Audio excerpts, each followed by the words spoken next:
was trying to sink them, so he commanded the men to pull the boats towards the shore. On the island, Matsu told Hyakkimaru that they could hardly defeat the beast inside the water and suggested that they come up with a better plan.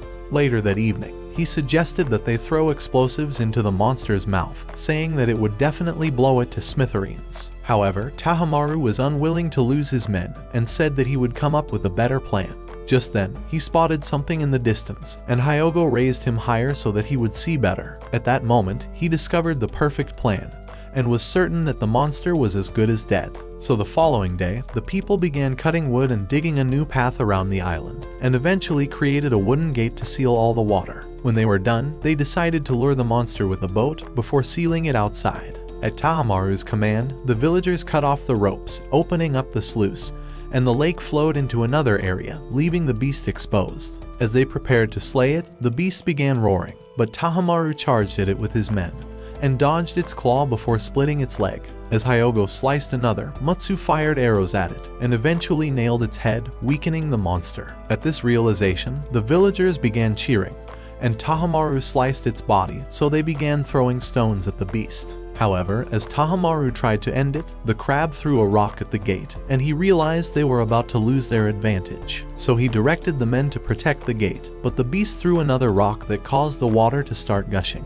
Determined to fight anyway, Hyakkimaru stabbed his sword into the ground, but the water carried away the villagers. Luckily, Hyogo managed to save them before they were eaten, and threw one of them to the island, before tossing the others. With the monster nearly devouring him, Hyakkimaru tried going for his rescue, but Hyakkimaru rushed out of nowhere, and slayed the monster instantly before he slashed it. As Hyakkimaru wondered who killed it first, his men arrived, and pulled him onto their boat. Just as they rowed away, he noticed Hyakkimaru, and wondered just how powerful he must be to slay the monster. Later on the island, Hyakkimaru demanded to know who Hyakkimaru was, but Dororo told him to be grateful that they managed to save their asses, so he thanked him, but wondered why Hyakkimaru was only staring at him. Dororo told him that he was blind, and said that he could only see with his soul, but she demanded their broke asses pay up for saving them, so Hyakkimaru gave her some silver coins. As Dororo wondered how they could find the nearby village they've been looking for, Hyakkimaru pointed towards his village. However, as they began heading towards the village, Hyakkimaru remembered his soul, and wondered if he had ever met him before. Inside the village, as a seer noticed them, she began screaming that the demon child has arrived to destroy them all, before running away. At the same time, Dororo realized the town was very peaceful, and noticed that everyone was happy. At that moment, he saw Mooney in the crowd, and wondered how he managed to find this village. A few minutes later, as they sat at a stream, Mooney revealed that the statue of the demons were inside Dago's temple, and noticed that Hyakkimaru's soul was tainted with the presence of demons, so he realized that he had been killing humans. As he began to leave, he warned Dororo to be careful, realizing the demon inside him may completely take over him. Meanwhile, at Dago's palace, Matsu told him that they were saved by a mysterious man in prostheses, and said that he travels across villages looking for demons to slay. Just as he revealed his name, Mina realized he was actually their son, and was overwhelmed by the discovery. On the other hand, Dororo and Hyakkimaru began leaving the village, hoping to find the monster that was terrorizing the villagers. As they noticed the tall wall before them, Hyakkimaru sensed the presence of a demon around it, and said that it was really powerful. Just then, a boy appeared before them, nearly scaring the shit out of Dororo, and began saying that they would be killed if they tried to cross to the other side. As they noticed the Asakura soldiers, a neighboring clan who were at war with the Ishikawa clan, the boy revealed that they would shoot them once they tried to cross over to their land. However, Dororo was determined not to leave, and told him that they came to slay Banman, the powerful monster that was terrorizing the area. Later that day, as the boy, Sukuroku, began to make soup, he revealed that this site used to be his home before the wall was built. They had stopped him from returning home, and said that the territory now belongs to the Asakura clan. However, he was bent on crossing to the other side, and said that he intends to reunite with his family. So Dororo offered to help him, and said that they would sneak him in at night. But he told him that demons always surround the area, and would devour everyone in sight. Even so, Dororo was not afraid, and said that her demon-slaying buddy would take care of the monster. At Dago's palace, Mina wondered where he was heading to, afraid that he intends to kill Hyakkimaru to save his worthless village. She told him that he was being punished for sacrificing his own son 16 years ago, but Dago thought none of it matters, and decided to leave anyway. That night, as the Asakura soldiers left their post, the boys began hearing noises from the monsters. Before their eyes, a flaming demon descended from the sky, and they thought it was a fox. Sukeroku revealed that it was the Banman monster that was terrorizing everyone in the area. And at that moment, over a dozen flames appeared before them and transformed into foxes. As a demon jumped at Hyakkimaru, he slashed it at once and began slashing the other demons. However, the lead fox summoned the others, and more spirits appeared in the sky, flying towards Hyakkimaru at the same time. As he slashed them, another demon bruised his face, so Dororo began throwing rocks from the side, causing them to vanish, and Hyakkimaru slayed more of them. Realizing his opportunity, Sukeroku began running to the other side, but Dororo thought it was too dangerous. As he tried pursuing him, a demon narrowly missed him, but as it returned to devour him, Hyakkimaru rushed in and killed it instantly. So Dororo hurried away, and the demons merged into a 10-tailed fox. As he dodged fireballs, the fox managed to pin him to the ground. Just as it tried to devour him, he kicked it away and slashed it, before a bunch of arrows scared it off, causing it to disappear. Inside the village, Tahomaru began looking for Hyakkimaru, thinking he would help him to discover his family's secret, but noticed the seer. As she spotted him, she began to freak out like a useless nutcase, saying that the demon child has returned to slay Daigo. As he demanded to know what she meant, she told him that it was the curse of demons, and that the cursed child has returned to curse Daigo and the village. At the same time, Dororo was screaming for Sukeroku in the forest, but soon realized that he has been captured by the soldiers. At the wall, Hyakkimaru realized that an army was before him, and sensed the power of the demons inside Daigo's soul. As he asked who he was, one of the men began calling him a useless moron for speaking directly to Daigo. In an instant, Hyakkimaru knocked their torches and flashed to feel Daigo's soul. As Daigo realized that he was truly his cursed son, he tried to strike him, but he jumped away immediately. As he wondered how he managed to survive on his own, he called him a half-born demon child and commanded his men to eliminate him. So they launched arrows immediately, but he escaped to the other side and the men pursued him. Inside the forest, as he hid on a tree, he wondered what Daigo's words meant and realized he must see him again. On the other hand, as Dororo woke up inside a cell, she realized that she was now a prisoner for the Asakura clan. As she noticed Sukeroku, she wondered if he found his village, but he told her that his home has been destroyed and that even his family were all probably dead. Hoping to inspire him, Dororo began telling him that they could travel around the world together, but a prisoner said that they would be safer if they could escape to Daigo's territory. He said that the goddess of mercy was protecting their land, and that the demon was keeping the Asakura clan from going beyond the Banman wall. At that moment, Dororo noticed his crest, and realized that Hyakkimaru has the same symbol on his pouch, so the man revealed that it was the crest of Daigo's clan. Just then, she noticed the opening inside the cell, and thought it would probably lead them outside.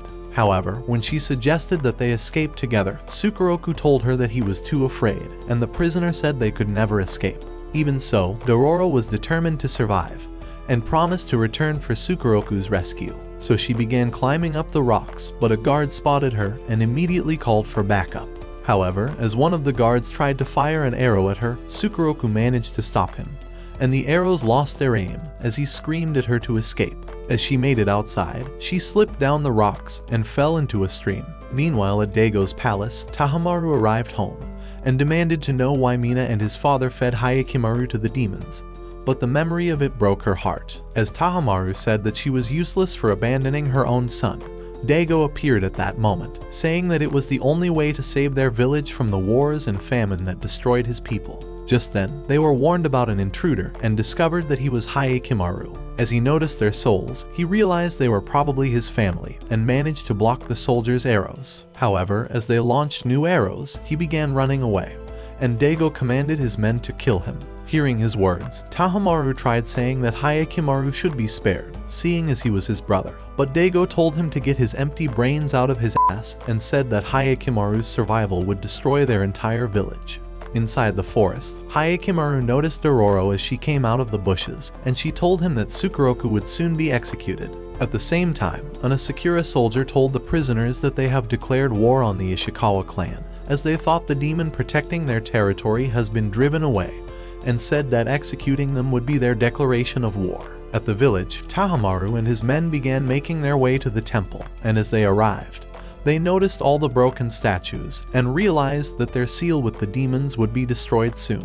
At that moment, a powerful wind began blowing them and eventually pushed them outside the temple. This triggered Hyakkimaru to take sides with the demons, as he realized that saving his village was the most important thing to him. Inside the forest, as Dororo discovered that Hyakkimaru's family were the lords of the village, she began saying that they would be offered a VIP treat once they visit the palace, and Hyakkimaru was hoping to see his mother again.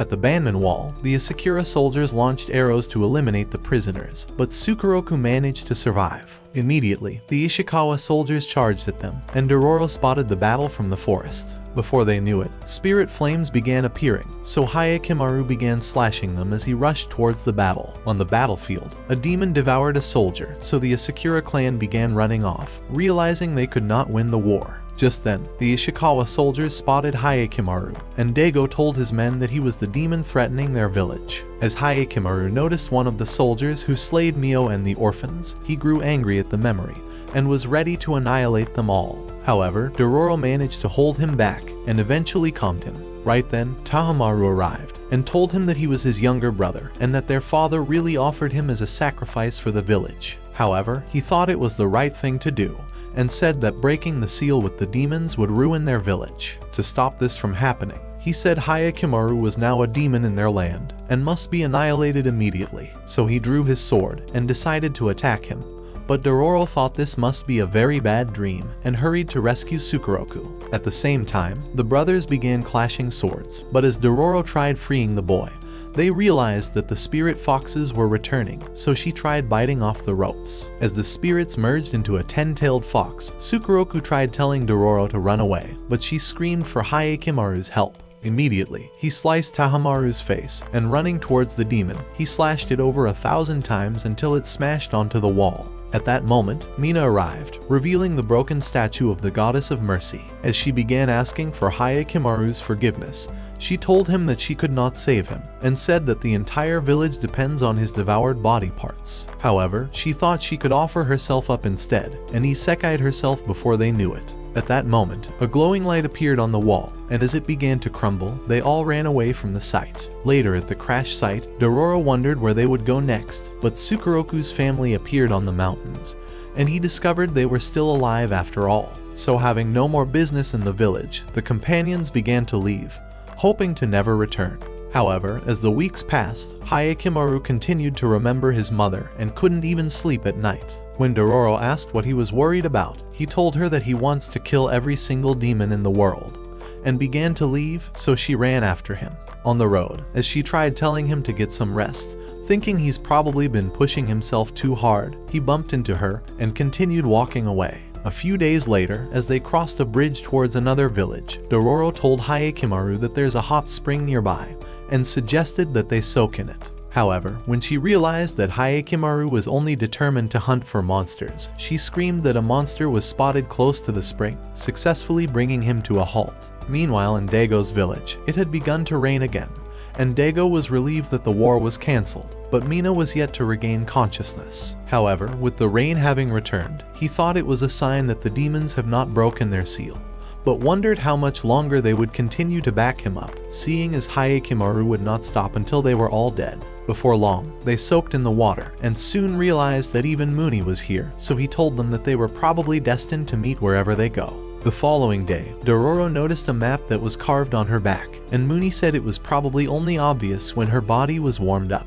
Dororo remembered that her mother once revealed half of the map to her, and said that the map would lead her to her father's treasure. She had told her that she would figure out how to find it once she found someone she could trust, but Dororo never understood what her words meant, and revealed that she totally forgot about the treasure. Realizing her options, Muni decided to ask what she would do once Hyakkimaru successfully reclaims all his body parts. He thought the treasure would come in handy, and said that she could even create her own territory, and could live a happy life forever. However, he thought Hyakkimaru would probably not be in support of this, and wondered if reclaiming all his body parts would make him happy forever. Later that day, as they arrived at the forest, they noticed an ugly ghost, and Dororo hid herself away. However, Hyakkimaru thought they weren't demons, and one of the ghosts vanished before their eyes. At that moment, the huge ghost began approaching Dororo, asking for a motherly hug.